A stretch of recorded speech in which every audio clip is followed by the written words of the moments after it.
4 Emperors of the Sea, 7 Warlords of the Sea, at ang mga Marines.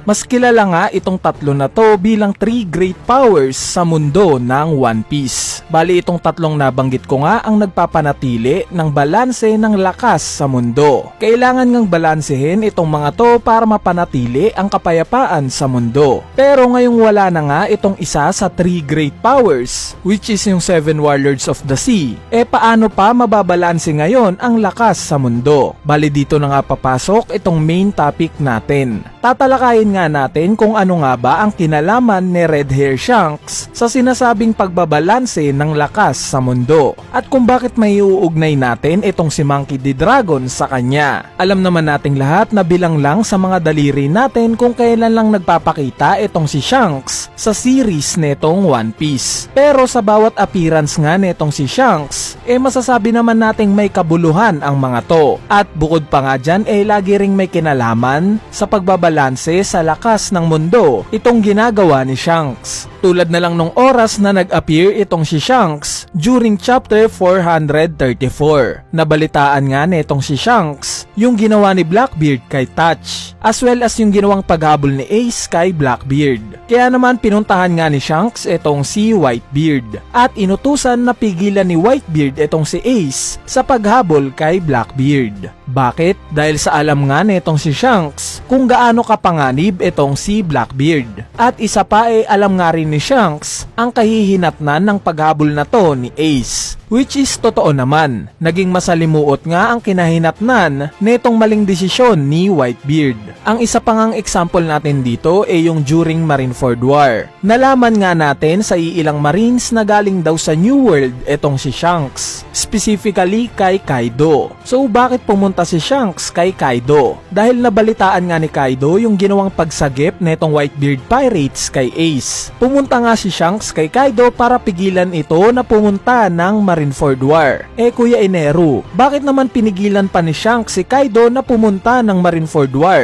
Kung hinayaan niya na lang sana si Kaido at sumama na rin siya, di ubos na sana yung mga Marines, diba? Yes, may point naman yan. Pero gaya nga ng sinabi ko sa pag-uumpisa ng video natin, si Shanks nga yung tagapanatili ng balanse ng lakas sa mundo. Dahil kung iisipin nyo guys kung hinayaan lang ni Shanks si Kaido na sumugod sa Marineford War at nagsanib puwersa itong Whitebeard Pirates at Beast Pirates na labanan ang mga Marines, panigurado na mauubos talaga itong Marines. Naniniwala ako na sisimutin lang nila Kaido at Whitebeard itong buong puwersa ng Marines. Pero ang magiging negative effect naman kung sakaling mawala ang mga Marines sa mundo, paniguradong chaos ang mangyayari. Yes guys, dahil once na mawala na nga itong Marines at ang magiging pinakamalakas na lang itong mga Emperors, paniguradong paghihirap ang mangyayari sa mga simpleng tao lang. Kumbaga imagine niyo na lang sa totoong buhay. What if mawala na yung lahat ng pulis sa mundo? Di ba magkakagulo? Dahil sa wala nang ang huhuli sa mga kriminal. So same as dito sa One Piece. Pinigilan nga ni Shanks si Kaido na pumunta ng Marineford dahil sa alam niya na 100%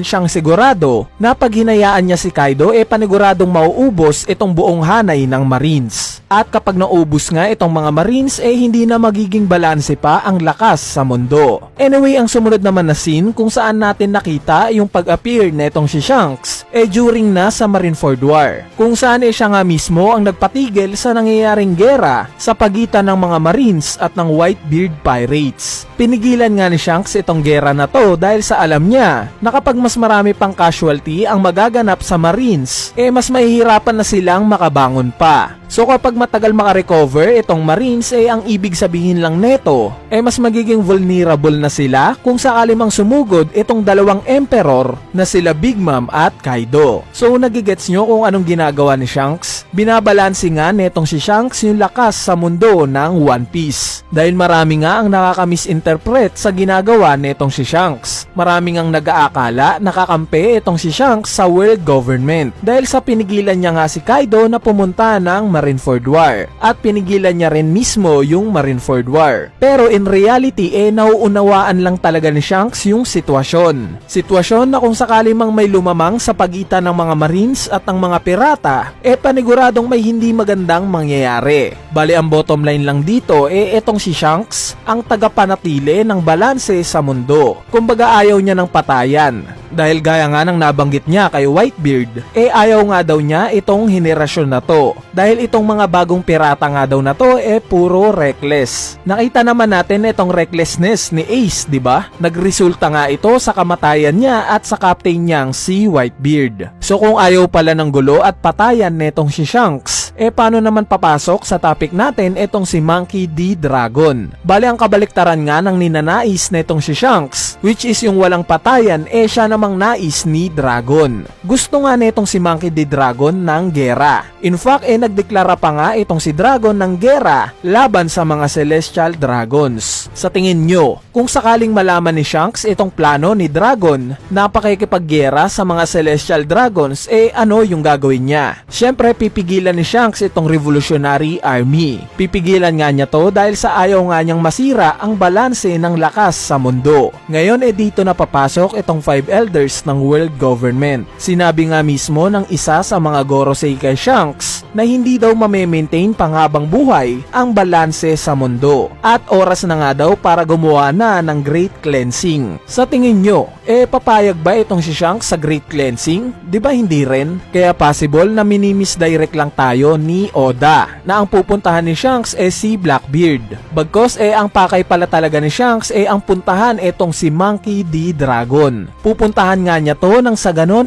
pigilan si Dragon sa ninanais niyang gera. Gera na possible na sisira sa balanse ng lakas sa mundo. At kung mangyari nga at magharap nga ng tuluyan itong sila Dragon at Shanks, ang magiging may pinakamahirap na sitwasyon dito si Luffy. Dahil sa pipili nga itong si Luffy kung saang panig siya kakampi. Kakampi ba siya kay Shanks na naging inspirasyon niya sa pagiging pirata? O kakampi siya sa mismong tatay niya na si Monkey D. Dragon? Kakampi ba siya sa ang ninanais lang panatilihing mapayapa ang mundo? O kakampi siya sa ang ninanais baguhin ng tuluyan ang mundo? Kumbaga magiging parehas yung sitwasyon ni Luffy kay Monkey D. Garp during Marineford War. Nahati nga sa sitwasyon si Garp kung hahayaan niya lang bang mamatay si Ace o tutulungan niya tong makatakas. Ano't ano pa man ang dahilan panigurado naman na sa huli ang ninanais lang nila Shanks at Dragon ang gawing mapayapa ang mundo at gawin ito na mas ligtas para sa mga bagong henerasyon. Anyway, itong video nga na to hindi ko sinasabing mangyayari talaga to. Kumbaga panibagong idea lang itong video na to para naman may bagong lalaro na naman sa mga isipan nyo. At bago nga magtapos itong video na to may katanungan lang ako para sa inyo. Sa tingin nyo ba, kung sakaling magtapat itong Revolutionary Army at ang Red Hair Pirates, sinong mananalo sa dalawang grupo na to? Bali kung may naiisip kayong idea, i-comment nyo na lang yan sa ating comment section sa ibaba para mapag-usapan natin yan. So yun lang, peace!